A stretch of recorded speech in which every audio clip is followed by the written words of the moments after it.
Texas A&M San Antonio gets ready to welcome back students to its campus this fall with new safety protocols, and we have all the details. Our Sisters Keeper held a national rally in 20 cities, including San Antonio, for Vanessa Guillen. And in sports, Texas A&M San Antonio's athletic director gives us an update on the school's athletic program. Are we going to see action this fall? Find out more in Jaguar Sports.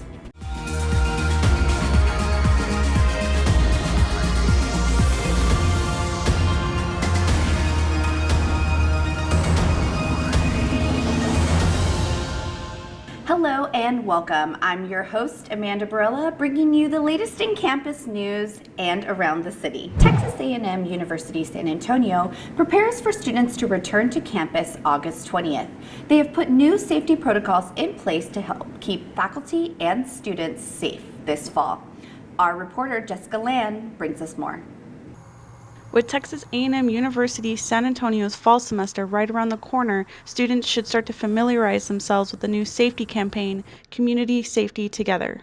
All students are required to take an online training course in Blackboard titled COVID-19 Student Return Training. Dr. Madi Fuentes Martin, Vice President of Student Success, discusses the requirements. So it is required of all students. So first students that are going to be required to complete it are students moving into Esperanza Hall. So that's the first group. The second group that we're going to target are students who have face-to-face classes. And so because we're going to have to go through the self-certification process, what does that mean? And you must complete the mandatory training. So then the third group will focus on next. So their deadline is by first class day. And then the third group will focus on our students who are entirely online. And they'll have a September 1, it's around that time frame. Deadline to finish because those students still have the ability to come to campus. Keep in mind, not doing the course can put a hold on your student account and prevent from further registration.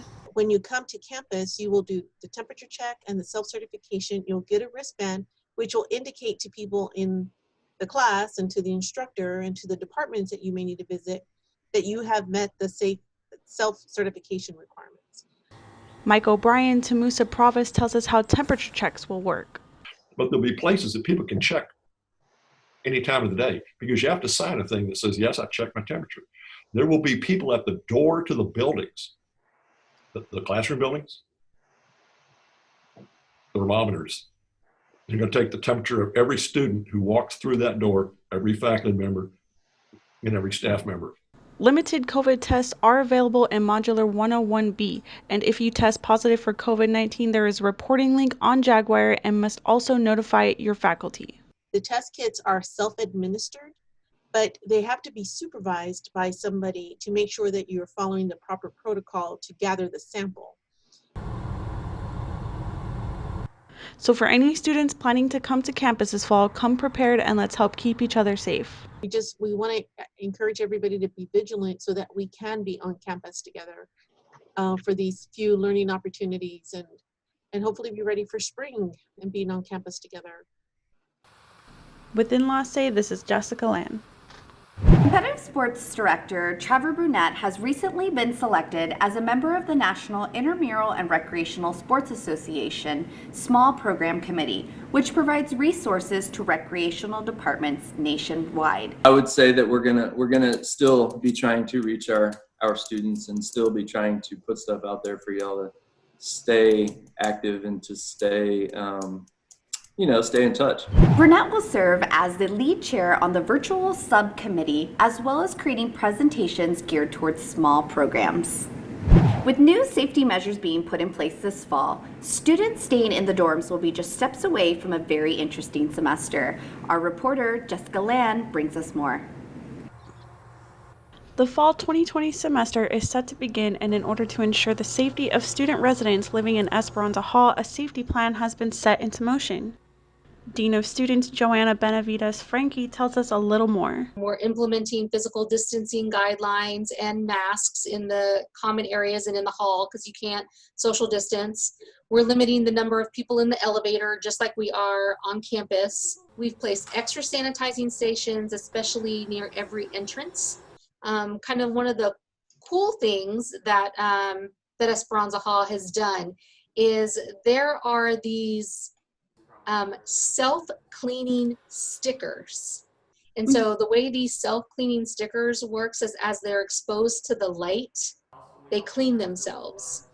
So these have been placed throughout the hall in more of the common touch space areas. Esperanza Hall will also have 6 isolation beds available for any resident that has tested positive for COVID-19 who are unable to quarantine off campus.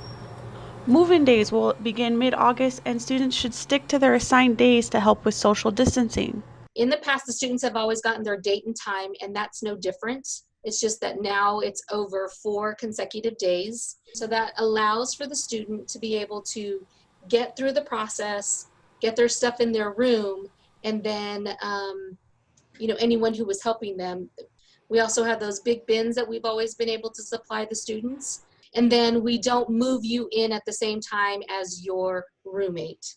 Computer Information Systems junior and former resident of Esperanza Hall, Maria Salgado, says she is ready to move back in and start the semester. I feel like I did want to go back to the dorms. I think, especially being at home, like I don't always have like the best Wi-Fi, and I have like 4 other siblings, so it's kind of difficult to really, like work on school at home. So I felt like the dorms would be like the best possible place for me to be able to focus on school.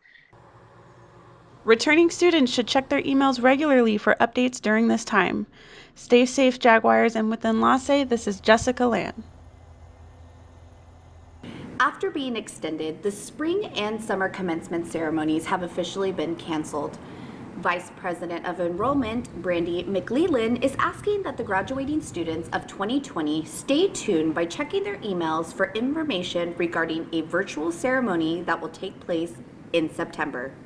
Cancellation did not happen without a lot of heartache, but knowing that we have to prioritize our safety, the safety of our students, the community, we just feel like it's the best outcome, and really trying to solicit student feedback and how we could continue to celebrate that while being safe. After the break, get all the details on the reinstatement of jury summonses to Bexar County residents.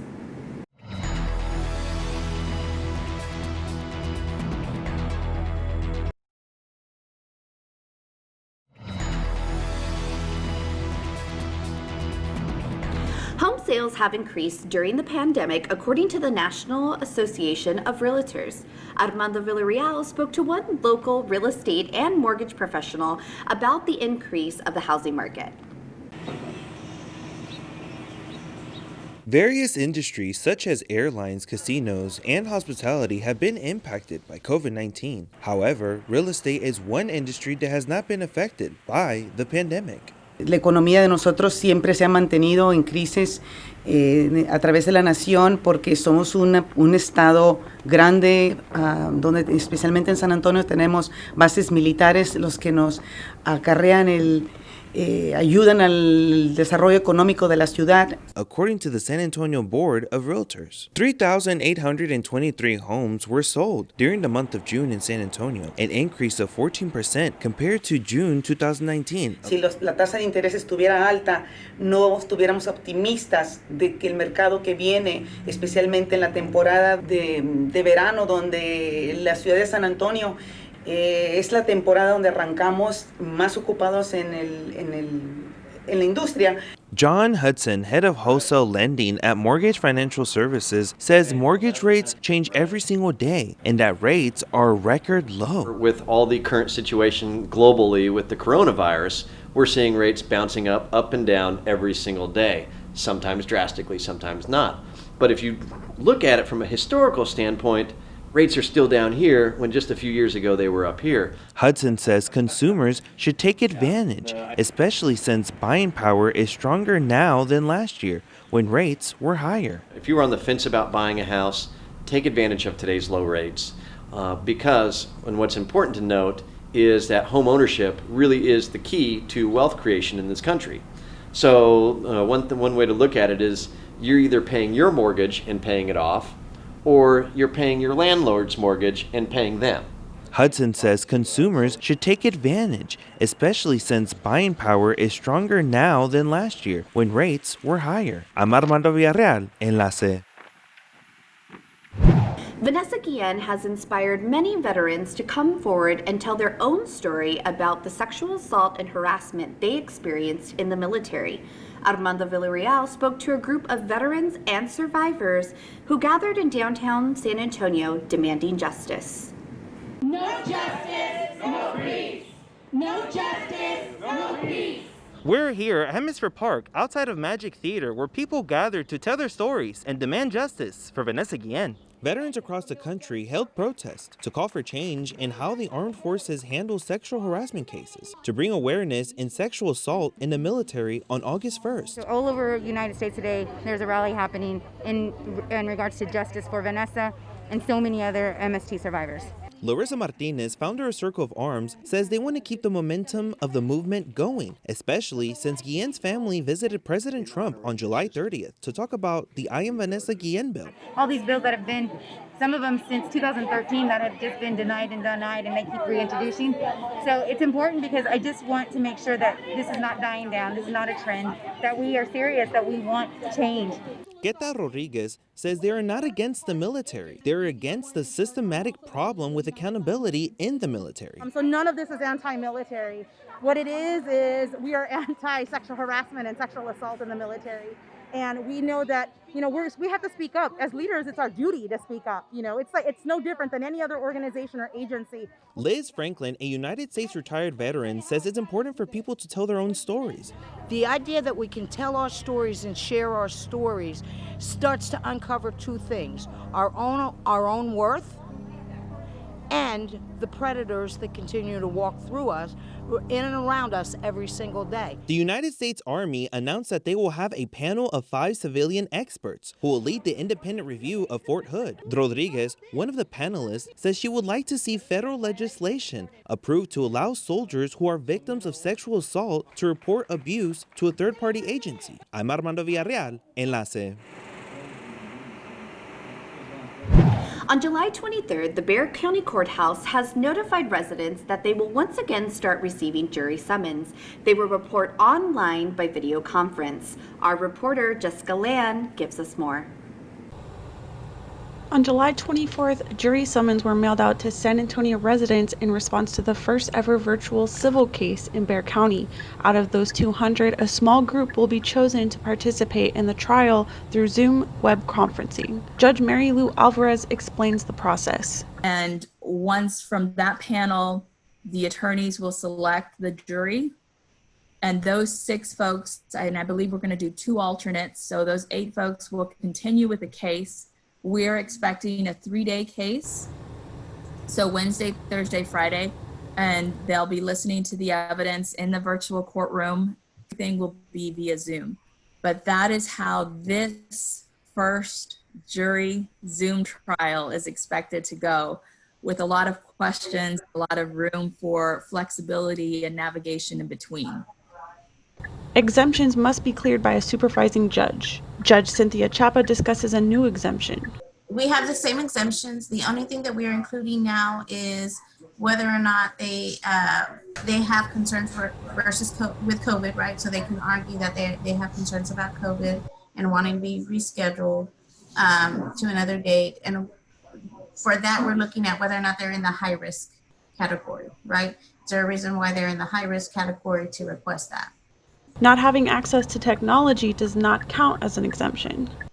We have teamed up with Bibliotech, and we've also gotten resources from the state's Office of Court Administration to have laptops if folks have technical issues. So they can still participate, they can still fulfill their civic duty and their jury service obligations virtually. The 3-day trial is set to begin August 19th via live stream. And with Enlace, this is Jessica Lann.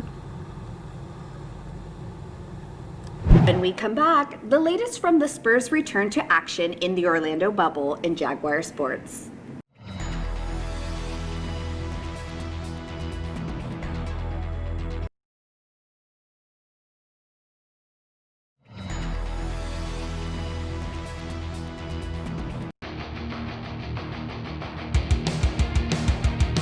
Buenas, buenas, los saluda su amigo Alejandro Diaz y bienvenidos a Jaguar Sports, como siempre trayéndoles lo mejor del mundo deportivo. Pitazo inicial y entramos de lleno a lo que ha sido la acción en el retorno de la NBA en la burbuja de Orlando y en especial de nuestros San Antonio Spurs. Pues bien, después de ganar sus primeros 2 partidos ante Sacramento y Memphis, los Spurs buscaban su tercer triunfo al hilo contra los Sixers de Filadelfia. Sin embargo, Ben Simmons, Joel Embiid y compañía no se lo pusieron nada fácil y los Spurs llegaron a estar abajo por 12 puntos entrando al último cuarto. Y aquí fue donde DeMar DeRozan anotó 13 de sus 30 puntos que ayudaron a las espuelas a remontar el marcador hasta tener una ventaja de 4 puntos en el último minuto, que desafortunadamente no fue suficiente y los Sixers se llevaron el triunfo por 132-130. Con la derrota, los Spurs siguen a un juego y medio del octavo lugar y siguen en la lucha por entrar a los playoffs. Por otra parte, otro equipo de San Antonio que tenía la oportunidad de seguir invicto por tercer partido consecutivo era el San Antonio FC, que se midió ante el Austin Bowl del pasado fin de semana en otra jornada del grupo D de la USL. El equipo de la ciudad del Álamo llegó a la capital de Texas decidido a llevarse los 3 puntos y rápidamente se puso arriba 2-0 en el marcador con goles de Luis Solignac y Blake Smith.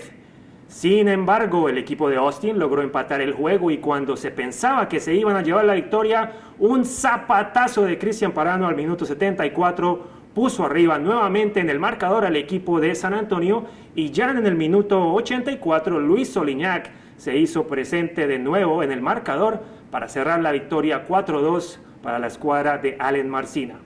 Así pues, el San Antonio FC lidera el grupo D con 10 puntos y sigue invicto. Y bueno, con el anuncio de la Red River Conference de la postergación de los deportes de otoño para la primavera, quisimos hablar con el director atlético de nuestra universidad, Darnell Smith, para que nos contara cómo iba el programa y si veríamos algo de acción en este semestre. Thank you so much, Mr. Smith, for joining me and the team of Enlace, and for always being so open with us. How are you doing today? I'm doing good. It's this pandemic is all around us, but I'm in good spirits. That's good. I'm glad to hear. So let's get into it. The first thing I wanted to ask you is, a couple of weeks ago, there was an announcement by the Red River Conference postponing the fall sports to the spring. How is this going to affect A&M, or how is A&M adjusting to this announcement? Oh yeah, absolutely. So we decided to make that move, and a while ago to postpone the fall sports, and with the adjustment, kind of like everyone else is in the country right now, just trying to figure out, well, what does that mean? But for us, it's now how can we prepare for competition still, even though there's not any fall sports, and we won't play fall sports until next year, that being fall 21. But we will be looking at playing spring sports, so starting off with softball and men's golf. So come this upcoming academic year, looking at preparing for ultimate competition in the spring. Now, since you mentioned that, I was gonna ask you actually about that, because I did notice that the announcement also mentioned that each individual school could decide to have exhibition games and still practice. And since this was supposed to be our first semester, or the kickoff of the program, we're really excited to see some Jaguar action. So do you think we're still going to hopefully get a chance to see any exhibition games from any of the teams that were supposed to play this semester? Unfortunately, I don't foresee that, at least at this point. But should that change, obviously, we'll make an announcement. But no, at this point, I don't see it. And what we're going to do is strategize and make sure that our coaches are taking care of the student athletes, that we are adhering to the regulations and put our best foot forward to support our institution, our community. If there's competition, we could see that come this spring, starting off with softball and men's golf. But with the fall sports, since we've already made the announcement to forego, I don't see any type of competition but there could be some action. So for example, you might be able to see, depending on how things play out, again, this is all hypothetical because, you know, Everything changes. things can change as the wind blows, but practice, as there's a lot of good things happening. Our fields are coming to a completion, and so you might be able to have opportunity to see our softball and some action going on the soccer field that we have south of campus. Well, Mr. Smith, thank you so much for joining me. I appreciate your time. I know you're a busy man right now with everything that's going on. Thank you so much for your work, and I hope to talk to you again very soon. Thank you very much. Always a pleasure. Thank you. Bueno amigos, eso ha sido todo por hoy, pero nos vemos la próxima con más de Jaguar Sports.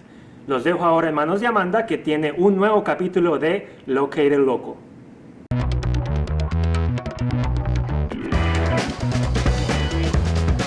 Hey locators, we're back at the 78212 area code off the North St. Mary Strip at Gonzafos.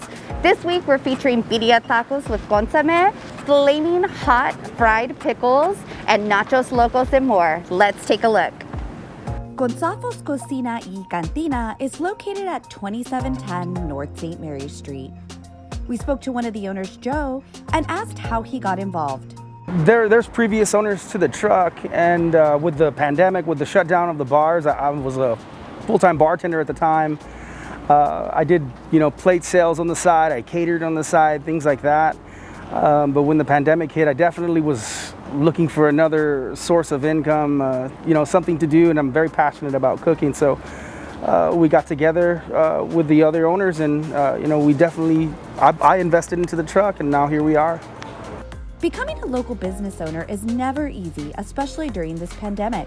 However, Joe said he takes pride in his business and appreciates the community support.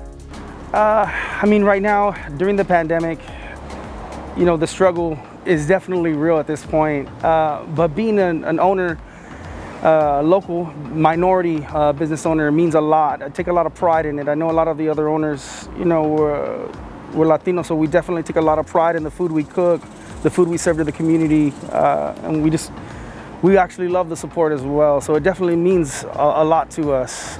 Proudly serving a unique menu to the community, some of those items include flaming hot fried pickles, chicken and churros, birria tacos with consome, nachos locos, and many other eccentric items. We asked Joe what advice he would give to other local food trucks. My advice would definitely be don't give up, don't stop. Promote your food on social media. Take professional pictures of your food, promote them as much as you possibly can. I would share it if I saw it, for sure, just to support, because I know there's just so much that goes into it, and I know how much actually everyone is risking as well, as long as other food vendors and things like that. For Enlace, Amanda Barela. Thank you for joining us for our final summer episode of Enlace. A special thanks to Patriots Casa for allowing us to use their ceremony room. See you next time. Nos vemos el próximo semestre.